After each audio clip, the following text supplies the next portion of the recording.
आपकी बातों से ऐसा लग रहा है कि आप मुसलमानों को ठीक करना चाहते हैं। नहीं, मुसलमान सब ठीक है, उनको सिर्फ एक ही बात मान लेना चाहिए कि उनका पूर्वज हिंदू है, तो इसीलिए वो हमारे हितलाफ हैं। सर देखिए, आप बहुत कॉन्फिडेंट है राम मंदिर के बारे में, पर आप इतनी बड़ी कौम को कैसे समझाएंगे? कैसे आप उनको संतुष्ट करेंगे कि यहाँ पर मंदिर ही बनेगा, मस्जिद नहीं बन सकती? ये जो आप कह रहे हो, मैं हिंदू लोगों को कैसे समझाऊं कि 40,000 मंदिरों को तोड़ा गया और इतने क्रूर तरीके से उसको सहन करने के लिए मैं कैसे सर वो एक हिस्ट्री थी। अब हिस्ट्री, जो लोग हिस्ट्री को याद नहीं रखते वो फिर दोबारा उसी हिस्ट्री का शिकार बनते हैं। मैं यही कहता हूं कि मैं बीच का रास्ता निकाला हूं कि सिर्फ 3 दे दो और बाकी सब रख लो। ये समझाने की बात है कि ये जो समाज हमारी हिंदुओं की है, जब पारसीज आए थे कि देश में, पर्शिया में, ईरान में इतनी मार काट हुई, वो एक ही देश में बचे हैं, वो है हिंदुस्तान। यहूदी आए, दुनिया भर में उनका शोषण हुआ, नरसंहार हुआ। हिंदुस्तान में हमने उनका मंदिर बना के दिया, उनको रहने दिया। तो जब इजराइल बना तो पहला प्रस्ताव पास हुआ, धन्य हो भारत, एकमात्र देश दुनिया में जहां हमारी शोषण नहीं हुई। ऐसा हमारी परंपरा है। हम हिंदू लोग इतना उदारवादी होने के बाद 3 मंदिर, वो भी राम, कृष्णा और शिवा का, जिसको आमने सामने दिखता कि तोड़ा गया है और उसके जगह में मस्जिद बनाया गया, वो भी मस्जिद जो सिर्फ नमाज पढ़ने की जगह है, उनके मुसलमान देशों में उसको इधर से उधर करते हैं, कभी तोड़ते हैं। तो हमारे देश में मुसलमान क्यों नहीं तैयार? अदालत ने कहा है। आपका क्या सवाल है? 1 मिनट, बहुत सारे लोग, सबका सवाल है। आपका क्या सवाल है? 1 मिनट। मैं ये पूछना चाहता हूँ, स्वामी जी कह रहे थे कि मस्जिद इधर बना लो, उधर बना लो। भाई मस्जिद तो जगह खरीद करके बनाई जाती है, और इस मतलब जो दान में देता है, जो मुसलमान कोई देता है, कि अपनी जगह देता है।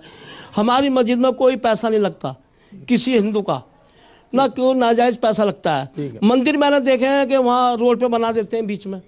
भाई मंदिर आप बना लो, वहाँ से हट के क्या नुकसान है उस चीज? ओके, बैठिए। नहीं उसमें बैठ जाइए, कहीं बना लेते एक जवाब लेते चलते उस चीज को। 1 मिनट बैठ जाइए। नहीं उसमें क्या हो गया? मैं आपसे ये कहता हूं कि हम कोई ये कह रहे हैं हिंदू का कोई जरूरत नहीं है। मैं मानता हूं हिंदू कोई नहीं देने वाला है, सरकार दे सकती है। सरकार तो आपकी है। आप हज के लिए पैसा लेते हैं सरकार से, तो इसमें क्यों ले सकते? वहाँ दुनिया भर में हज के लिए कोई सरकार देती नहीं है, मुसलमान की सरकार। माइक स्वामी जी से एक बात पूछना चाहता हूं मैं कि पहली बात तो वहां मंदिर बने या मस्जिद बने, भारतीयों की लाश पे चढ़ के अब कुछ नहीं होना चाहिए वहां, एक बात। दूसरी बात, अगर कोर्ट का फैसला ये आता है कि वहां मंदिर नहीं मस्जिद बने, तो क्या आप सहमत होंगे? तो उसको तो हम पार्लियामेंट में बदल सकते हैं।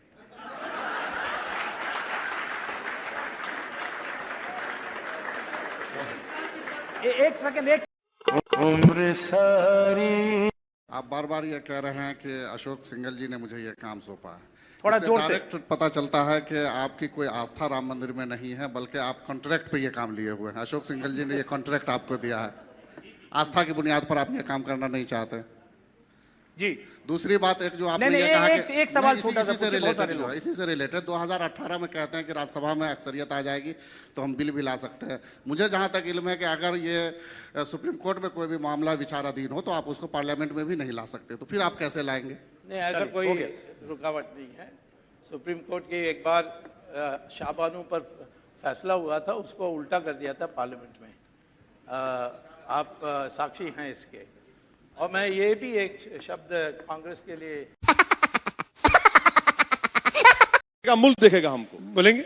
मैं आपको बताने चाहता हूं, अब जाकर Indian independence act British parliament ने जो पास की उसको देख लीजिए। उन्होंने कहा कि हम 2 देश पैदा कर रहे हैं, एक मुसलमान शासित पाकिस्तान और हिंदू शासित हिंदुस्तान। तो हम लोगों ने तय किया कि जो मुसलमान यहाँ रहना चाहता वो रह सकता है, उसको उतना ही अधिकार होगी जो संविधान में आपने है। नहीं तय किया जय- सर। मौलाना अबुल कलाम आजाद जामा वो मस्जिद के अकेला सीढ़ियों कुछ पर नहीं खड़े कर होकर सकते, कहे कि तुम कुछ नहीं। हिजरत के उन्होंने मुकद्दस कहा नाम पर कि फरार की जिंदगी मत उन्होंने गुजारो। कहा मैंने हाथ अरे, बटाया, तुमने मेरी हाथ काटी। हाँ। ये मुसलमानों और ने उसके बाद किया का था। जुमला क्या कहा? उन्होंने कहा कि हिजरत के मुकद्दस नाम पर फरार की जिंदगी मत गुजारो। अब्दुल तुमको कलाम यहाँ कुछ से नहीं कोई कर भगाने सकते के लिए थे। तैयार नहीं, अगर तुम भागने के लिए तैयार नहीं हो। ये उनके अल्फाज हैं। शुरू से जब मोहम्मद गोरी आया और मोहम्मद गजनी आया, हिंदू लड़ते रहे। अरे सर, मोहम्मद गोरी और मेरा अंकल अंग्रेज नहीं है, आए सर। तो हिंदू लड़ते रहे, और विजय आखिर में 1947 में हिंदुओं की विजय थी। नमस्ते सदा वत्सले मातृभूमे, नमस्ते सदा वत्सले